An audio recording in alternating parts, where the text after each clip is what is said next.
Nitrogen. One of the building blocks of life, nitrogen not only makes up about 78% of our atmosphere and is a necessary component in amino acids and nucleic acids, but nitrogen is also an imperative element in water quality. Loving the warm weather. Anyway, if you have too high levels of nitrogen, that can cause algae blooms, so that's called eutrophication. And the problem is those block sunlight, but also when they die, they consume a lot of oxygen, so you can end up with dead zones, which are areas of the water that don't have any oxygen. Which, if you want to learn more about how why life needs oxygen, how oysters breathe, you can watch my dissolved oxygen video. Wow, it's really loud. Okay.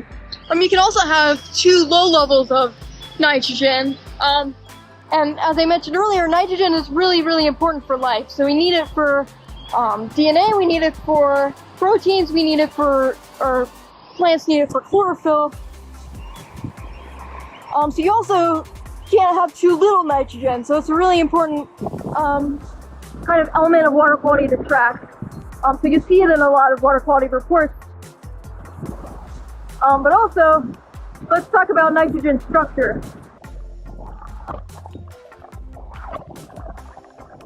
So it has 7 protons and 7 electrons, and 5 of those electrons are valence electrons, meaning they're on the outside, like the outer shelf of it.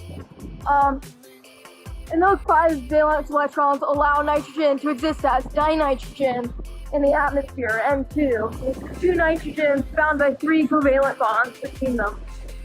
In the water, there are like 4 forms that it typically is in, and those are usable forms by life.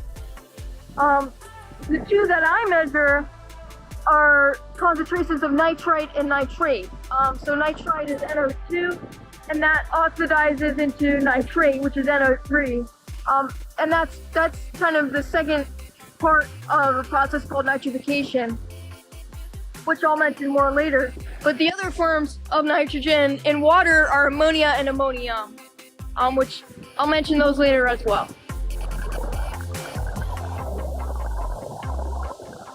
Some nitrogen in our water comes from the atmosphere's dinitrogen, but through a process called fixation, that dinitrogen is converted into ammonia, NH3, which is unusable by plants and organisms, but some of that ammonia then is oxidized into nitrite before it's oxidized into nitrate. So that whole thing is called nitrification.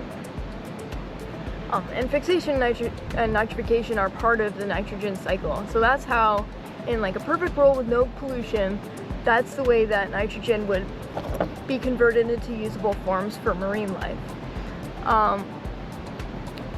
But the main source of nitrogen for the Severn River and the Chesapeake Bay is pollution, and I think that's true for like most bodies of water at this point. But in fertilizer runoff, nitrogen already exists in these usable forms, so it's not going through especially fixation, it's not going through fixation.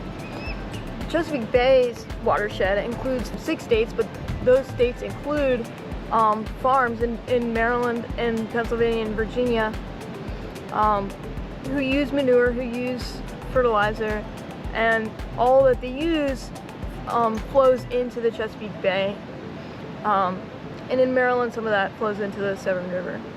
But anyway, fertilizer and manure are the largest sources of nitrogen for the Severn River and the Chesapeake Bay.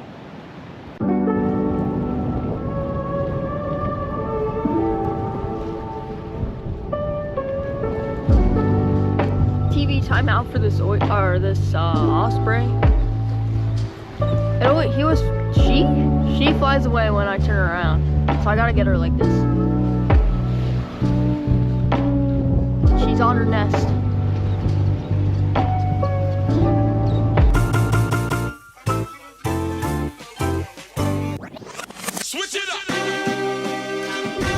So high levels of nitrogen can not only contribute to algae blooms, and then when they die, areas of little to no oxygen underwater.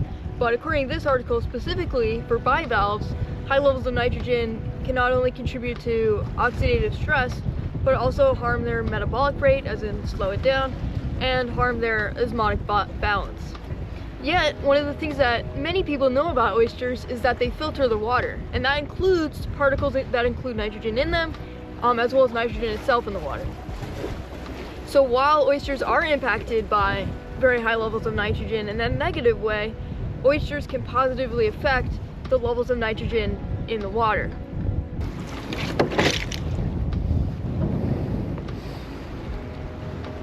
So the first way is called assimilation. So when they filter water through and particles with nitrogen come in, they'll incorporate that nitrogen into their own tissue and their own shells. So 8.2% of oyster tissue, wow, it's really windy, it is nitrogen, and then about 0.2% of their shells is nitrogen.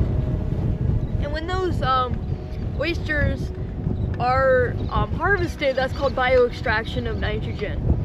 But when there's so much nitrogen coming through that they can't incorporate all of it, what they do instead is put out what's called a pseudofeces, which is what it sounds like. And it has actually a usable form of nitrogen at the time, so ammonium, and that's covered with mucus, and that is actually really heavy. I mean, not really, it's heavy enough to sink to the bottom.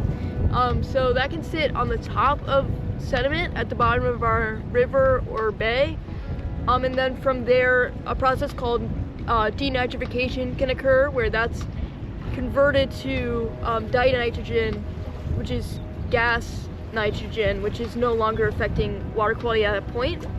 Another thing that can happen with those pseudofeces is that they can just get buried among the other sediment. So once again, that nitrogen, once it's coming through, filtered through that oyster, is no longer going to negatively impact water quality, which is one of the best things about oysters and their contributions to our environment.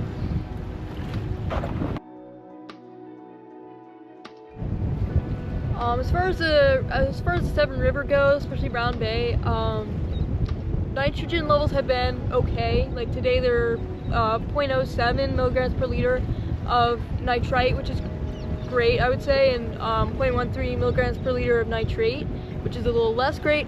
But those two numbers, I would say, are pretty average for my data in Brown Bay for the past year. Definitely some spikes after storms because of the runoff and after snowmelt as well, especially because of rock salt in that case. But nitrogen isn't like catastrophically bad in the Severn River right now, but there is some room for improvement. I would say most of the time it's below 0.1%, I mean milligrams per liter, which is great. But again, that other, I would say like 40% of the time is not as good.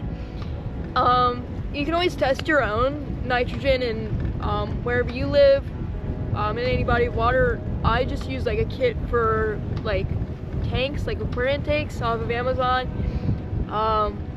And you can always check out any of my live water quality data in the link in the description of my data sheet. It's also on my website. Yeah. Thanks for watching. I hope you learned something about nitrogen, about oysters. Feel free to check out any of my other videos. Leave a like or comment, subscribe, whatever. Hope you have a great day.